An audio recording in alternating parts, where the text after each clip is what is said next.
(10월 3일) 금요 저녁 예배를 하나님께 올려드리시겠습니다. 사도신경으로 우리의 신앙을 함께 고백하겠습니다.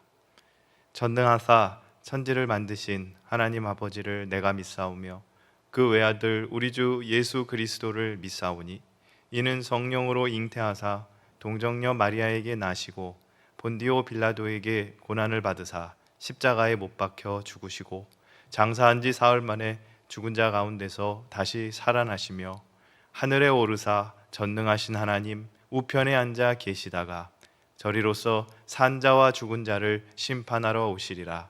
성령을 믿사오며 거룩한 공회와 성도가 서로 교통하는 것과 죄를 사하여 주시는 것과 몸이 다시 사는 것과 영원히 사는 것을 믿사옵나이다.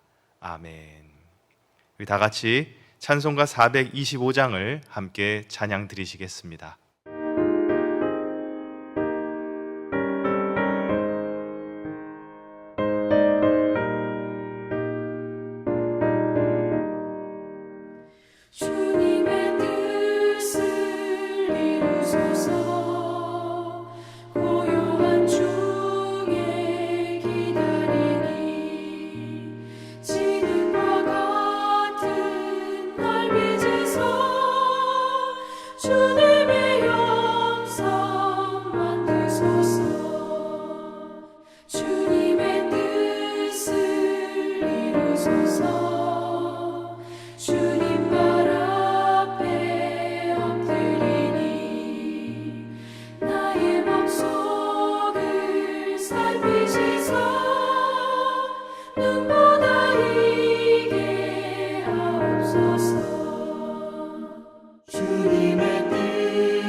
하나님 아버지 감사합니다.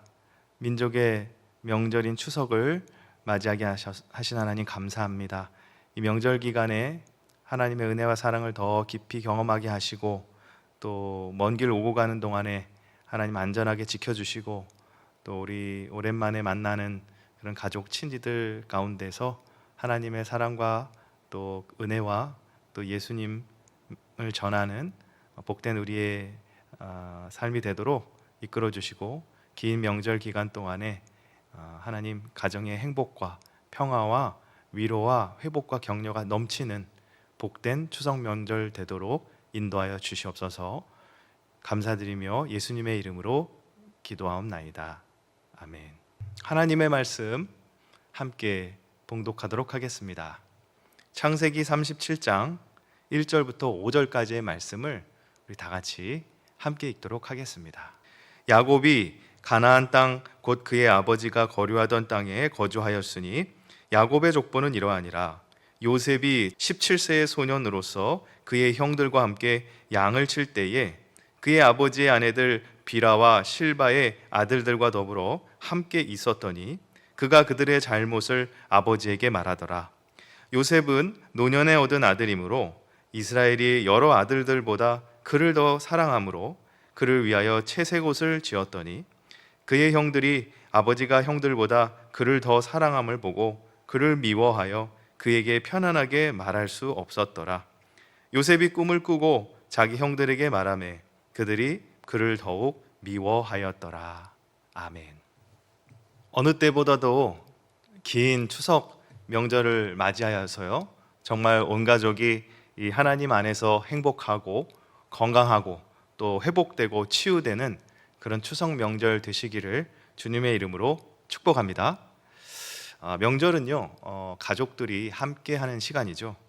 그러나 우리 가정에도 야곱의 가정처럼 상처와 갈등이 있을 수가 있습니다. 편애가 주는 아픔, 부모에게 받은 상처, 내리사랑이 아닌 내리 분노가 이어질 수가 있습니다. 그러나 사람의 편애는 상처를 남길지라도 하나님의 편애는 은혜가 되어집니다. 오늘은 이 야곱 가족에 관한 이야기를 통해서 함께 은혜를 나누기를 소원합니다. 17살의 소년이었던 요셉이요, 이 형들과 함께 양을 쳤다 그랬습니다. 근데 여러분, 도대체 요셉이 무슨 일을 할 수 있었을까요? 이 3절에 보면은 아버지가 그 요셉을 귀하게 여겨서 그를 위해서 채색 옷을 지어 입혔다 그랬습니다. 근데 여러분, 이 채색 옷이라는 게 뭔가 하면요, 이 각양의 여러 가지 색상으로 되어 있는 옷이 채색 옷이거든요. 고대의 이 시대에는요, 오늘날처럼 이 의류업이 발달한 시대가 아니었기 때문에 염료 자체가 상당히 비쌌습니다. 그리고 그 염료로 물을 들인 옷감의 원단 또한 상당히 비쌌습니다. 그러니까 이 원단을 한 가지 색상도 아닌 형형색색의 원단을 사가지고 그 아들 하나를 위해서 이렇게 옷을 만들어서 지어 입혔다는 거예요. 그러니까 왕자가 있는 옷처럼, 귀공자가 있는 옷처럼 그렇게 옷을 입힌 것이죠. 여러분, 근데 과연 그런 옷을 입고서 요셉이 무슨 일을 했겠냐는 겁니다. 2절에 보면은 형들과 함께 양을 쳤다 그렇게 말하고 있습니다. 그런데 이것도 그냥 형들이라고 표현을 했으면 좋았을 텐데 표현을 좀 이상하게 하고 있습니다. 아버지의 아내들 빌하와 실바의 아들들과 더불어 함께 있었더니 그랬습니다. 이게 무슨 말인가 하면요, 서자들이란 얘기를 하고 있는 겁니다. 요셉의 형들은 서자들이란 얘기를 지금 하고 있는 것이죠. 요셉이 서자들의 일을 도왔다는 것이죠. 그러면 어떻게 도왔는가? 그가 그들의 잘못을 아버지에게 말하더라. 그러니까 형들이 잘못하는 것을 보면은 그냥 쪼르륵 아버지에게 달려가서 그 형들이 한 일들을 고자질했다는 겁니다. 그러니까 형들은 전부 작업복 입고 막노동을 하고 있는데 요셉은 11번째 아들이니까 실질적인 막내인데도 불구하고 그 막내인 요셉은 채색 옷을 입고서 감독관 역할을 하고 있는 것이죠. 여러분, 이 가정의 이야기가 좀 이상하지 않습니까? 그러면 왜 이렇게 되어진 것인가? 3절에 보면은 이 야곱이 노년에 얻은 아들이기 때문에 그래서 다른 아들들보다 요셉을 더 사랑했다라고 되어 있습니다. 그래서 연대를 추정해 보니까 야곱이 91살에 91세에 요셉을 얻었습니다. 그러니까 뭐예요? 거의 손잣벌 아닙니까? 요셉이, 막내 아들이 얼마나 이뻤겠어요. 하지만 더 근본적인 이유가 있다는 것을 우리가 알고 있습니다. 그것이 뭔가 하면 야곱의 인생이 정말 힘들었을 때 이 만났던 첫사랑이죠. 야곱의 아내 중에서 가장 사랑했던, 아니 오직 유일하게 사랑했던 아내 이 라헬이 얻은 첫 번째 소생이 요셉이었기 때문입니다. 그래서 요셉을 더 사랑한 것이죠. 그러나 문제는요, 이 더 사랑했다라는 것이 어떤 의미겠습니까? 무슨 뜻인 거예요?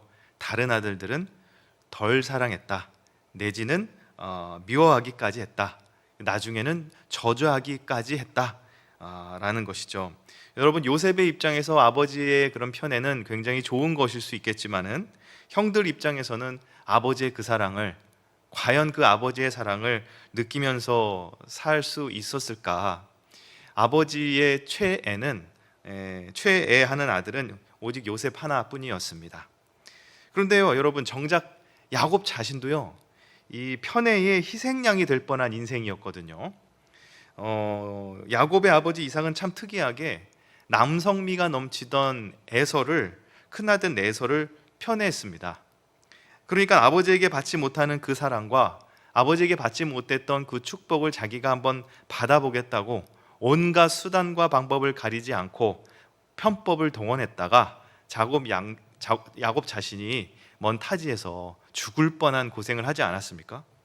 그런데 자신의 인생이 그렇게 지치고 힘들었을 때 그때 만났던 그 첫사랑 라헬, 그 라헬을 통해서 자신의 어떤 인생의 목마름을 전부 해결하려고 했기 때문에 라헬에 대한 애착과 그리고 그 자식에 대한 집착이 강하다 보니까 뭐예요?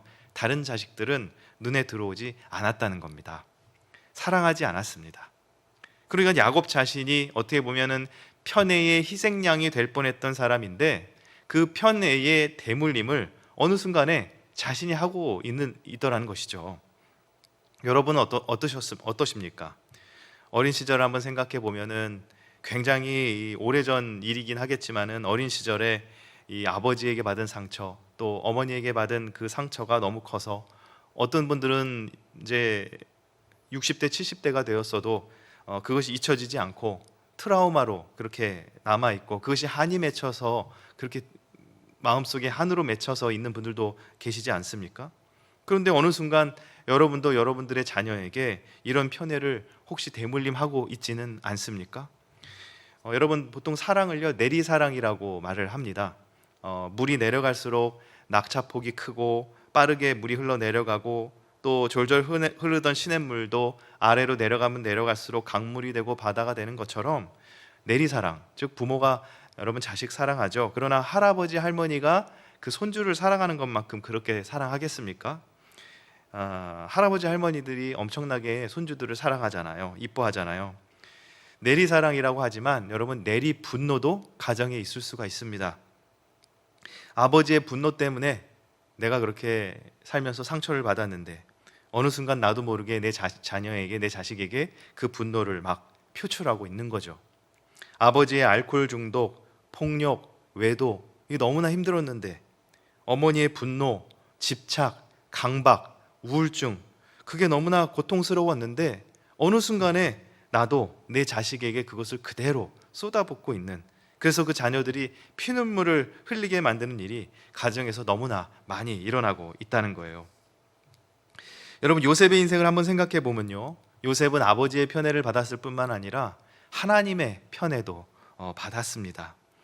여러분 인생을 결정적으로 좌우하는 것은 사람의 편애가 아니라 하나님의 편애라는 것을 기억하시기 바랍니다.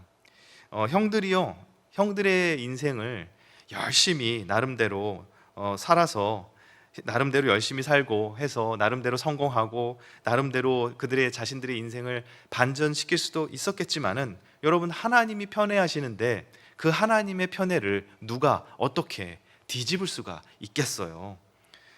그러나 만약에 형들의 입장이 우리의 입장이라고 한다면 만약에 그 요셉의 형들의 입장이 나의 입장이라고 한다면 여러분 사실 너무나 억울하지 않겠습니까? 똑같이 시골에서 자랐는데 어떻게 요셉은 해와 달과 별이 자기에게 그렇게 절을 하는 그런 놀라운 꿈을 꾸게 되었느냐는 거예요. 창세기 37장 5절에서 7절에 이렇게 말씀을 합니다. 요셉이 꿈을 꾸고 자기 형들에게 말하매 그들이 그를 더욱 미워하였더라. 요셉이 그들에게 이르되 청하건대 내가 꾼 꿈을 들으시오. 우리가 밭에서 곡식단을 묶더니 내 단은 일어서고 당신들의 단은 내 단을 둘러서서 절하더이다. 네. 요셉의 꿈 이야기죠. 참 이 요셉이 그 형들에게 자신의 꾼 꿈에 대해 이야기를 하는 이 장면을 여러분 한번 상상해 보세요. 참 이거 여러분 요셉 형들의 입장에서 이거 요셉 때릴 수도 없고 이거 얄미운 거죠. 이 꿈쟁이 요셉이 자기 꿈자랑을 하는데 곡식단들이 다 자기에게 절을 했다 그랬습니다. 여러분 지금 이 사람들은 유목민이거든요. 근데 이 사람들은 반정착형 유목민입니다. 반정착형 유목인. 그러니까 유목 생활을 중심으로 하지만은 시즌에 따라서 한 곳에 정착하게 됐을 때는 거기서는 농업을 부업으로 하는 반정착형 유목민이에요. 그러니까 형들의 곡식단이 자기 단에게 절을 하는 꿈을 꿨다. 여러분 타인에게 있어서 정말 잔인한 게 뭔가 하면요. 꿈이 없는 사람에게 꿈자랑을 하는 겁니다. 오늘 먹을 거리를 걱정하는 사람에게 나 돈 많다고 돈 자랑하는 거예요. 합격까지 못하고 대학 떨어진 친구에게 자기 좋은 대학 들어갔다고 합격 자랑하는 겁니다. 그러니까 우리가 이 본문을 보면서 야, 우리 착한 요셉을 저 깡패 같은 형들이 괴롭히네? 라고 이런 식으로만 해석을 하면은 안 되는 거죠. 17살의 요셉이요, 이 아버지와 하나님의 편애를 한 몸에 받은 이 요셉은요, 아버지에게 사랑받지도 인정받지도 못하는 형들이 왜 그 형들이 그 자신들의 인생에 열의가 없을 수밖에 없는지, 왜 일터에서 열정적으로 일을 하지 않는지, 그들의 인생의 좌절과 분노에 대해서 이해하지 못하는 아주 미숙한 인생이었다는 것입니다. 그것이 먼 훗날에요, 이러한 역사로 이어지게 됩니다.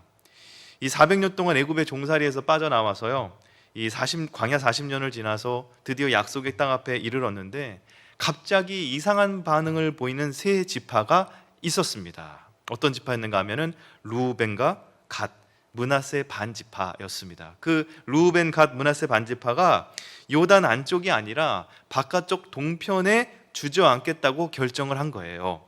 그러면 이 세 지파가 왜 그러한 결정을 했는가? 겉으로 볼 때는 요단 동편의 그 땅이 비옥하고 목축을 하기에 좋거다라고 말을 했지만은요, 그 얘기가 틀린 얘기는 아닙니다. 맞는 얘기이긴 한데요, 그런데 더 근본적인 이유가 있습니다. 그게 뭔가 하면은 거의 이 500년의 역사 속에서 이 형제들 사이에 있었던, 아무도 얘기하지 않지만 그러나 다 누구나 알고 있었던 문제, 그게 뭔가 하면은, 여러분, 르우벤은요, 이 아버지 야곱에게 사랑받지 못하는 장자 아들이었습니다. 장남인데도 아버지에게 인정을 받지 못하니까 동생들도 그를 리더로 인정하지 않았어요. 그래서 요셉을 처리할 때도 르우벤이 없는 자리에서 동생들끼리 처리를 해버립니다. 장자가 그냥 유명무실이었다는 거예요. 그러니까 장자의 역할을, 장자의 구실을 제대로 못하니까 그냥 엉뚱한 데서 사고를 쳐가지고 아버지에게 저주를 받은 아들이 르우벤이었어요. 여러분, 르우벤은 동생들이 주인공 역할을 할 것이 뻔한 그 땅에 들어갈 생각이 없었던 겁니다. 갓은 누구죠? 여러분, 갓은요, 아버지 야곱에게 사랑받지 못했던 레아 계열의 서자 중 장자가 갓입니다. 그러니까 갓은 어떻게 보면 르우벤의 복사판인 것이죠. 그럼 므낫세는 또 누구죠? 므낫세는 요셉의 실질적인 장자의 혈통이었지만은 동생 에브라임에게 장자권을 내줘야 했던 형입니다. 그러니까 요단 동편에 주저앉은 이 세 지파는 뭐예요? 전부 상처투성이인 장자 셋이 주저앉아 버린 것이죠. 사랑받지 못한 편애의 희생양이 된 장자들이 약속의 땅 바로 코앞에서 엎드러져 버린 것입니다. 여러분, 부모는요, 자녀에게요, 무조건적인 사랑의 통로가 되어야 합니다. 정말 내 자녀가 하나님의 사명을 이루지 못하고 그 앞에서 주저앉았던 르우벤, 갓, 므낫세가 되지를 않기 원한다면요, 여러분, 가정에서 편애를 멈추셔야 됩니다. 자녀들이 왜 우리를 편애하지 그러면 인정하셔야 돼요. 잘못했다고 얘기하셔야 됩니다. 똑같이 자녀들을 사랑해 주셔야 되는 것이죠. 그래도 어떤 분들은 이렇게 얘기하시는 분들이 있을 수 있어요. 그래도 뭐 아무래도 정이 더 가는 자식이 있지 않겠는가 반문하실 수도 있습니다. 뭐 세상적으로 더 퍼포먼스도 좋고 세상적으로도 관계도 좋고 그런 자녀들이 있죠. 공부도 잘하고 학교도 더 좋은 학교 가고 좋은 직장 가서 마치 요셉처럼 지위와 명성까지 있는 그런 자녀가 있다면 얼마나 금상첨화겠습니까? 그러나 여러분, 자녀들을 향한 하나님 아버지의 사랑은 어떤 사랑인가요? 집 나간 아들이 돌아오기를 학수고대하는, 그래서 회개할 것이 없는 99명보다 죄인 한 명의 회개를 기뻐하셔서 하늘의 잔치를 벌이시는 분, 여러분, 그런 분이 바로 우리 하나님 아니겠습니까? 여러분, 우리 가정에 편애의 대물림이 끊어지게 되기를 축원합니다. 그 편애가 멈춰져야 되는 겁니다. 여러분, 이것이 치유되고 회복하려면요, 사실 우리가 묻어두고 살지만은 부모님의 마음속에 있는 그 상처와 트라우마부터 치유가 되어야 됩니다.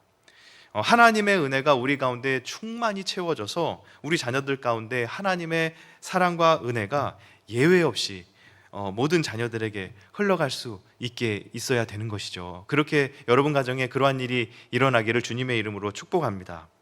요셉이요, 이제 두 번째 꿈을 자랑하고 나서요, 가족의 반응이 11절에 나옵니다. 11절에 그의 형들은 시기하되 그의 아버지는 그 말을 간직해 두었더라. 여러분, 요셉이 하는 그 꿈 이야기를 들었을 때 형들이 얼마나 황당했겠어요. 그래서 형들은 많이 질투했다 그랬습니다. 그런데 그 아버지는 그것을 마음에 담아뒀다 그랬어요. 왜 그랬을까? 이 아버지 야곱 또한 자기 인생에 가장 힘들었을 때 처음으로 집을 떠나 노숙하던 그날 베델에서 하나님의 꿈을 보았었거든요. 그 꿈 때문에 야곱은 그 어려웠던 순간들, 그 어려웠던 시간들을 다 이겨낼 수 있었던 겁니다. 그러니까 자기 아들이 꿈을 꿨다는 게 한편으로는 너무나 감사했던 거죠. 여러분, 요셉이 사람의 사랑 때문에가 아니라 하나님의 꿈 때문에 일어설 수 있었듯이 오늘 여러분의 가정도 하나님의 은혜로 일어설 수 있을 줄 믿습니다. 여러분의 인생에도 하나님이 주시는 꿈이 있기를 축복합니다.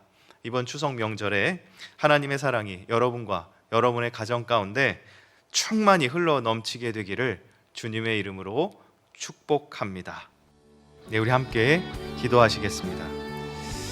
자녀들에게 세상의 관점이 아닌 하나님의 사랑을 심는 부모 되게 하여 주옵소서. 그리고 또 하나는 지쳐있는 자녀들에게 위로와 격려와 용기를 주는 부모 되게 하옵소서. 그리고 세상의 가치가 아닌 하나님의 꿈으로 회복되는 가정 되게 하옵소서. 우리 다 함께 기도하도록 하시겠습니다.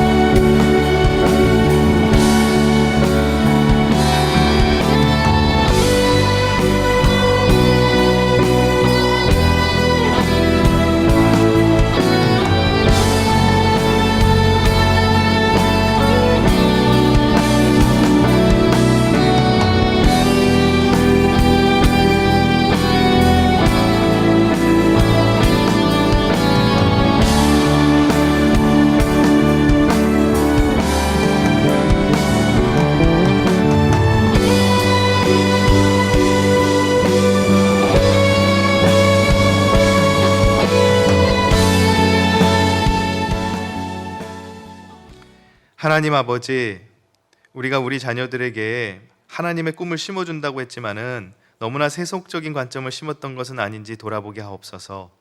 하나님, 자녀를 때로는 편애하기도 했던 것은 아닌지, 우리 자녀들을 세상적인 기준으로 평가하고 낙심시키기도 한 건 아닌지 돌아보게 해 주옵시고, 하나님, 그것을 만약에 그랬다면 하나님 아버지 그것을 회개하게 하옵소서.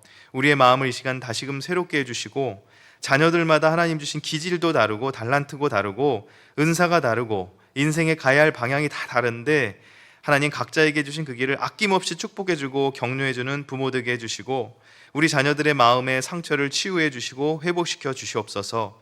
오늘 야곱의 가족을 보면서 하나님, 요셉뿐만 아니라 하나님은 르우벤도 사랑하시고 갓도 사랑하시고 므낫세도 사랑하시고 하나님 레위도 사랑하시고 유다도 사랑하시고 하나님은 12아들을 다 사랑하십니다. 하나님, 우리 가정에서 지쳐있고 소외되어 있고 자신감을 잃은 우리 자녀들이 있다면 주님께서 격려해 주시고 위로해 주시고 이 가정이 온전하게 하나님의 은혜와 사랑으로 회복될 수 있게 하여 주옵소서. 꿈을 이루고 세상에서 능력을 발휘하는 자녀들도 있지만은 지쳐있고 낙심해 있는 자녀들도 있습니다. 하나님께서 새 마음을 불어넣어 주시고 새 영으로 임재하여 주셔서 그들의 마음을 격려해 주시고 용기를 주시고 담대함을 주셔서 자신의 자리에서 아름답게 꽃을 피우고 열매 맺는, 나아가 세상을 아름답게 변화시키는 인생들로 귀하게 쓰임받는 축복의 자녀들 다 되도록 이끌어 주시옵소서. 감사드리며 예수 그리스도의 이름으로 기도하옵나이다.